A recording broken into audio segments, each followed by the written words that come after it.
individual. Padahal mungkin Taiwan sudah mulai bergeser ya. Sebenarnya kan kalau mereka menurut budayaan Cina lebih ke kolektivisme. Kalau dilihat mungkin kalau yang older generation, maksudnya yang orang-orang sepuh, mereka masih kolektivisme, maksudnya masih senang ngumpul-ngumpul kayak kumpul keluarga atau apa, itu kan masih sering sebenarnya.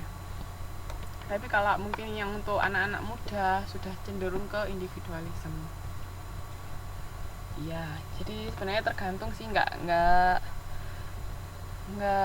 terlalu apa namanya yang benar-benar individualisme juga enggak sih Taiwan. Kalau Indonesia lebih cenderung ke kolektivisme masihan. Tergantung. Kalau mungkin kalau di kota besar kita bisa menemui individualisme, tapi untuk secara garis besar masih kolektivisme. Kalau yang individualisme itu biasanya benar-benar sudah individu, nggak terlalu, kan kita kalau masih ada yang perlu atau apa kita kan masih cenderung menolong atau apa kan, cenderung care sama orang lain itu. Itu lebih ke kolektivisme karena memang nilai-nilai budaya kita akarnya dari situ. Nah, kalau karakteristik budaya di sini, budaya itu bisa ditemukan, bisa juga dipelajari ya kan. Kayak kita misalnya dari Indonesia pindah ke Taiwan, kita mempelajari budaya Taiwan seperti apa. Terus diyakini dan disebarluaskan secara sosial, ya. Nah, kayak nanti misalnya mbak-mbak sama mas-mas punya anak, diajarkan, oh budaya Indonesia itu kayak gini, gini yang baik, yang buruk kayak gini. Itu. Terus budaya serupa tapi tidak sama, budaya memuaskan kebutuhan dan diulang-ulang secara konsisten, itu tadi. Dan karena diulang-ulang terus makanya biasanya bertahan lama ya sifatnya itu tadi. Terus ada juga bersifat adaptif, itu bisa beradaptasi, terus terorganisasi dan integrasi, sama ada juga sebagai dasar aturan. Jadi itu budaya. Ya kan budaya itu kan sebenarnya aturannya nggak tertulis ya toh, maksudnya kan nggak yang apa namanya benar-benar tertulis terpampang, itu juga nggak ada. Juga yang ada kayak misalnya budaya bisa ditemukan itu misalnya kayak di tempat-tempat umum itu ada aturan, saya nggak boleh membuang sampah sembarangan. Nah itu kan berarti istilahnya kan kita mengajak orang untuk membuang sampah pada tempatnya ya kan. Andai kata misalnya dulu belum ada aturan seperti itu, orang-orang suka buang sampah sembarangan, nggak, jadinya kotor semua. Tapi untuk misalnya untuk merapikan kok satu kota, mereka bikin aturan yang memang benar-benar ketat, buang sampah harus pada tempatnya, kalau enggak misalnya ada denda. Itu kan istilahnya kita juga membentuk budaya orang di daerah tersebut kan, supaya membuang sampah pada tempatnya, nggak buang sampah sembarangan seperti itu. Jadi itu bisa juga dasar aturan sama bisa ditemukan. Iya, nanti ditemui Nyi Roro Kidul ijo di pantai selatan sih, nggak cuman Parangtritis perasaan, rata-rata di pantai selatan nggak boleh pakai baju atau warna-warna hijau.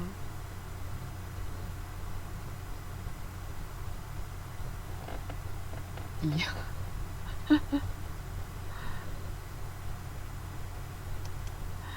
Saya lanjutkan ya. Ada nilai-nilai budaya, itu ide umum tentang tujuan yang baik dan yang buruk.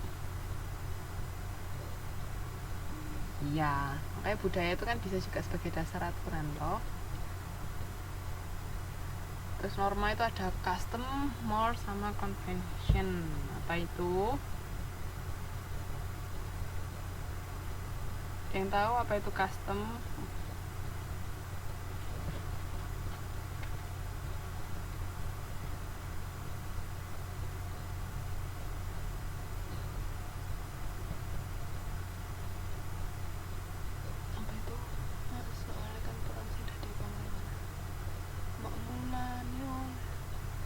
Apa maksudnya sing dadi panglimane saiki makmulane oleh?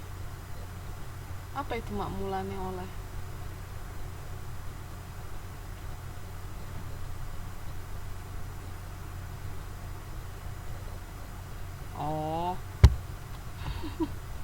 Walah panglimanya Mas Aziz, makanya boleh pakai hijau gitu tah.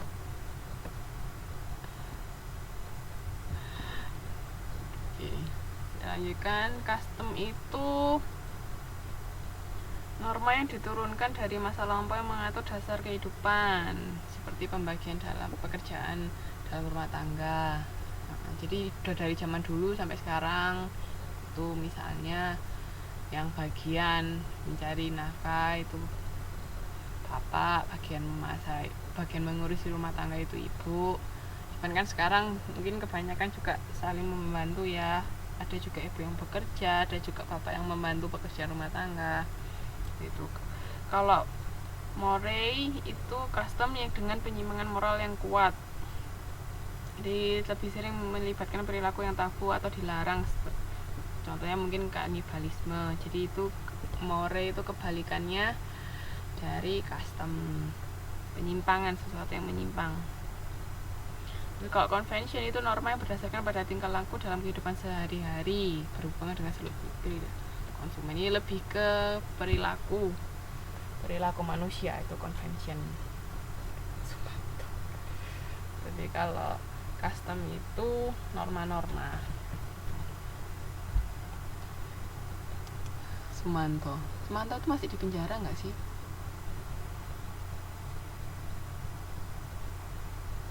Terus enggak?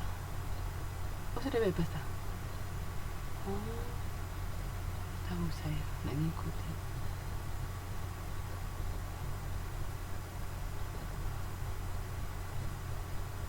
Tapi takut semua.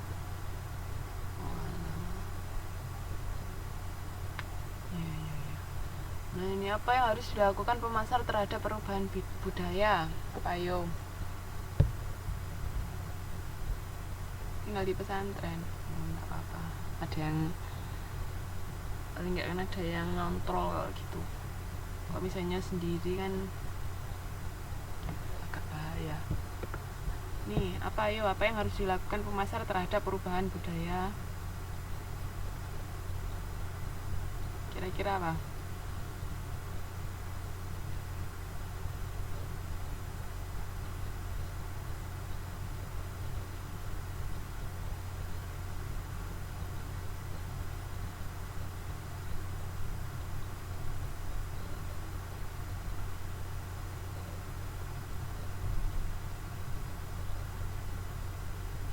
Melakukan inovasi. Yang lain?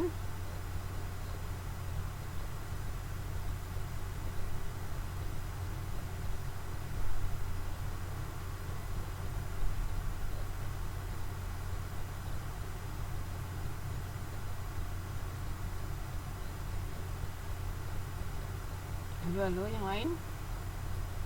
Apa yang harus dilakukan pemasar untuk menghadapi perubahan budaya?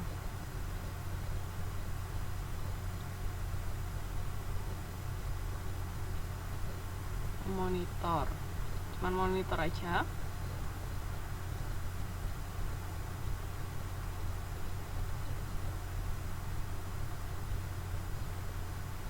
Selain memonitor,